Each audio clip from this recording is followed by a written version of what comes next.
Object oriented ప్రోగ్రామింగ్లో వచ్చే additional features అంటే procedural ప్రోగ్రామింగ్లో ఇవి ఉండవు అన్నమాట.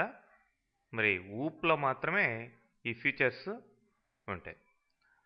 మరి దానివల్లే మనకి ఈ ఫీచర్స్ వల్లే మనకి ఆబ్జెక్ట్ ఓరియంటెడ్ ప్రోగ్రామింగ్ చాలా ఫ్లెక్సిబుల్గా, సింపుల్గా, సెక్యూర్డ్గా ఉంటుంది ప్రొసీజరల్ ప్రోగ్రామింగ్తో పోల్చుకుంటే. మరి అవే ఇక్కడ ఆ ఫీచర్స్ ఏంటంటే objects, classes, data abstraction and encapsulation, inheritance, polymorphism, dynamic binding and message passing. మరి వాటి డీటెయిల్స్ క్లియర్గా ఒక్కొక్క దాని గురించి చూసినట్లయితే ఇక్కడ నెక్స్ట్ స్లైడ్లో సింపుల్గా ఇవ్వడం జరిగింది. మరి వీటిని ఎలా మనం ఇంప్లిమెంట్ చేయాలి, వీటి యొక్క అడ్వాంటేజ్ ఎలా తీసుకోవాలనేది మీకు ప్రోగ్రామింగ్లో క్లియర్గా వస్తుంది. మరి ఇప్పుడు సింపుల్గా బ్రీఫ్గా వాటి గురించి లిటిల్ బిట్ ఇన్ఫర్మేషన్ మనం తెలుసుకుందాం. ఫస్ట్ది ఆబ్జెక్ట్. మరి ఊప్ అనగానే మనకి ఆబ్జెక్ట్ అనేది కంపల్సరీగా ఉండాలి.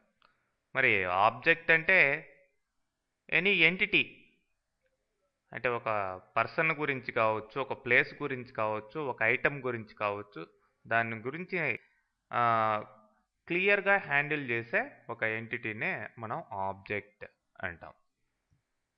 మరి ఫర్ ఎగ్జాంపుల్ చూడండి, ఎంప్లాయ్ అనేది ఒక ఎంటిటీ. మరి ఎంప్లాయ్లో ఏముంటాయండి? ఎంప్లాయ్లో డేటా ఏముంటుంది? Employee number, employee name, job, salary, ఇట్లాంటి డేటా ఐటమ్స్ ఉంటాయి. మరి ఆ డేటా ఐటమ్స్ని హ్యాండిల్ చేసే ఫంక్షన్స్ లేదంటే కోడ్ లేదంటే యాక్షన్స్ ఏముంటాయి? Suppose get data, display data, calculate data. అంటే వీటిలంతా తీసుకునేదానికి, డిస్ప్లే చేసేదానికి, క్యాల్కులేట్ చేసేదానికి రకరకాల కోడ్ మనం రాసుకుంటాం. మరి ఆ డేటా, దానికి సంబంధించిన కోడ్, ఈ మొత్తాన్ని హ్యాండిల్ చేసేదే ఒక ఆబ్జెక్ట్. సో అందుకనే it is the collection of data and related functions అని చెప్పేసి చెప్పడం జరిగింది. మనకు కావాల్సిన డేటాను, దానికి కావాల్సిన కోడ్ని మొత్తాన్ని ఒక యూనిట్గా పెట్టుకునేదే ఒక ఆబ్జెక్ట్ అన్నమాట. నెక్స్ట్ క్లాసెస్ లేదంటే class. It is the base prototype to an object. అంటే ఒక ఆబ్జెక్ట్ క్రియేట్ కావాలి అంటే మనకి ఫస్ట్ ఏముండాలి? క్లాస్ అనేది ఉండాలి. అందుకనే మనం ఫస్ట్ టాపిక్లోనే చూసాం, C++ is nothing but C with classes. సిలో ఉన్నటివి అడిషనల్గా ఇక్కడ ఏమున్నాయి? క్లాసెస్ ఉన్నాయి. అంటే సిలో ఉన్నటివి కాకుండా అడిషనల్గా అన్నమాట. మరి it is the base prototype అన్నాం దీన్ని, క్లాస్ని. ఆ క్లాసెస్ ద్వారా తీసుకునేటివే ఆబ్జెక్ట్స్. అంటే ఒక క్లాసు ఒక్కసారి క్రియేట్ అయిందంటే దానికి సంబంధించిన ఆబ్జెక్ట్స్ ఎన్నైనా మనం క్రియేట్ చేసుకోవచ్చు అని అర్థం. ఫర్ ఎగ్జాంపుల్ ఫ్రూట్ అనే ఒక క్లాసు క్రియేట్ చేసాం అనుకోండి. మరి ఆ ఫ్రూట్కి సంబంధించిన ఆబ్జెక్ట్స్ మ్యాంగో, బనానా, ఆరెంజ్ ఇట్లాంటివి అన్నమాట. మరి ఒక క్లాస్ క్రియేట్ అయితే దాని కింద మనం ఆబ్జెక్ట్స్ క్రియేట్ చేసుకోవచ్చు. ఆ క్లాస్లో ఏ డేటా, ఏ కోడ్ అయితే మనం పెట్టామో సేమ్ డేటా, కోడ్ అన్ని ఆబ్జెక్ట్స్ కూడా వస్తుంది ఆ క్లాస్ ద్వారా తీసుకునే ఆబ్జెక్ట్స్కి. మనం ఎలాగైతే ఇంటిజర్ డేటా టైప్ వాడుతున్నాం సిలో కానీ C++లో కానీ. మరి ఇంట్ ఏ, బి, సి అన్నాం. మరి ఏ, బి, సి ఇవన్నీ కూడా దేని బిహేవియర్ని కలిగి ఉంటాయి? ఇంట్ యొక్క బిహేవియర్ని కలిగి ఉంటాయి. సో ఇంట్ అనేది క్లాస్ అనుకోండి, ఆ ఏబిసిలు అనేటివి ఆబ్జెక్ట్స్ అనుకోండి. కాకపోతే అవి ఆల్రెడీ క్రియేట్ చేసినటివి, ఇక్కడ మనం ఓన్గా క్రియేట్ చేయబోయేటివి క్లాసెస్ అన్నమాట. ఓకే, నెక్స్ట్ చూసినట్లయితే డేటా అబ్స్ట్రాక్షన్ అండ్ ఎన్క్యాప్సులేషన్. ఎప్పుడైతే ఆబ్జెక్ట్స్ మనం క్రియేట్ చేసామో ఆటోమేటిక్గా ఈ ఫీచర్స్ కూడా మన ప్రోగ్రామింగ్లో వచ్చేస్తాయి అన్నమాట. ఎప్పుడైతే డేటాని ఫంక్షన్స్ని ఒక యూనిట్గా పెట్టామో ఆ యూనిట్గా పెట్టి అక్కడ ఫంక్షన్ చేపిస్తున్నామో దాన్ని ఏమంటాం? ఎన్క్యాప్సులేషన్ అంటాం. మరి ఇక్కడ ఏ డేటా లేదంటే ఏ ఇన్ఫర్మేషన్ మనకి ఎప్పుడు కావాలో దాన్ని మాత్రమే తీసుకుంటాం, మిగతా దాన్ని హైడ్ చేసి పెడతాం సెక్యూరిటీ పర్పస్. ఓకే, ఏ డేటా ఏ కోడ్ అవి కావాలో వాటిని మాత్రమే మనం తీసుకొని మిగతావి హైడ్ చేసి పెట్టి ఎప్పుడు కావాలో అప్పుడు యాక్టివ్ చేయించుకుంటాం అనమాట. సో అదే డేటా హైడింగ్, ఇన్ఫర్మేషన్ హైడింగ్ అని కూడా అంటాం దాన్ని, ఆ ఫీచర్ని. సో దానివల్ల కూడా మనకి చాలా అడ్వాంటేజెస్ ఉన్నాయి ఆ డేటా సెక్యూరిటీ ఇవ్వడం వల్ల. So next inheritance. ఇన్హెరిటెన్స్ అంటే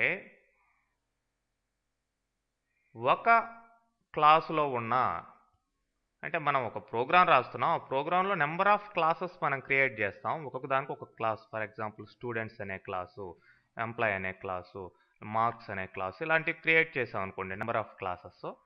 మరి ఒక క్లాస్లో ఉన్న డేటాని కోడ్ని ఇంకొక క్లాస్లోకి తెచ్చుకొని రీయూజ్ చేసుకోవడం, that's what inheritance. డెరైవింగ్ the properties of already existed class to a new class. Already ఉన్న క్లాస్లో నుంచి మనం డేటాని కోడ్ని కొత్త క్లాస్లోకి తీసుకోవడమే ఇన్హెరిటెన్స్. దానివల్ల ఏమవుతుంది? క్లాసెస్ మధ్యలో కమ్యూనికేషన్ పెరుగుతుంది, రీయూజబిలిటీ ఉంటుంది, మళ్ళీ రాయాల్సిన అవసరం ఉండదన్నమాట. ఆల్రెడీ ఉన్న వాటిని మళ్ళీ యూజ్ చేసుకుంటున్నాం. ఓకే, ఆ ఫీచర్స్ అంతా కూడా ప్రోగ్రామింగ్లో మనం చూద్దాం. Next polymorphism. Ability to take more than one form. ఇక్కడే దీన్నే ఈ పాలిమార్ఫిజంలో 2 టాపిక్స్ వస్తాయి మనకి, ఆపరేటర్ ఓవర్లోడింగ్, ఫంక్షన్ ఓవర్లోడింగ్. మరి ఆపరేటర్ ఓవర్లోడింగ్ అంటే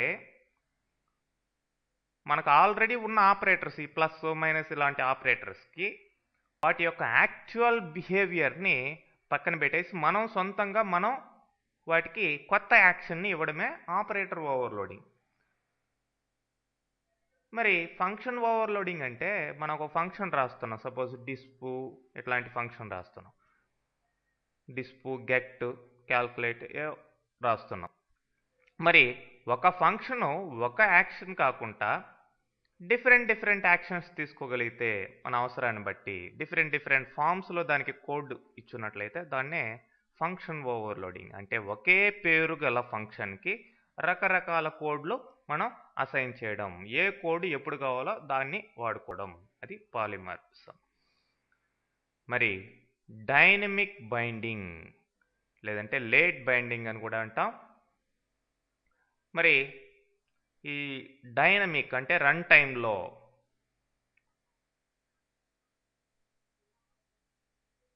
టైంలో మాత్రమే ఒక ఫంక్షన్కి తను ఏ కోడ్ ఎగ్జిక్యూట్ చేయాలనేది అప్పుడు తెలుస్తుంది, అప్పుడు దాకా దానికి తెలియదు అనమాట. అందుకనే దాన్ని లేట్ బైండింగ్ అని కూడా అన్నాం. సో ఏ కోడ్ ఆ ఫంక్షన్, ఒక ఫంక్షన్ మన డిస్ప్లే ఫంక్షన్ కానీ ఏదో ఒక ఫంక్షన్ మనం రాసిన ఫంక్షను, దానికి రన్ టైం దాకా ఏ కోడ్ ఎగ్జిక్యూట్ చేయాలి అనేది దానికి తెలియదు. మనం ఏ కోడ్ కావాల్సి ఉంటే ఆ కోడ్ దాని ద్వారా ఎగ్జిక్యూట్ చేయించవచ్చు. సో ఇది కూడా చాలా ఫ్లెక్సిబుల్గా మనకి ప్రోగ్రామింగ్లో పనికొస్తుంది చాలా వాటికి. ఓకే, మరి అది ఎలా చేయాలి ఏంటనేది మనం చూద్దాం ప్రోగ్రామింగ్లో. మరి మెసేజ్ పాసింగ్. ఆబ్జెక్ట్స్ ఒకదానికొకటి కమ్యూనికేట్ చేసుకుంటాయండి.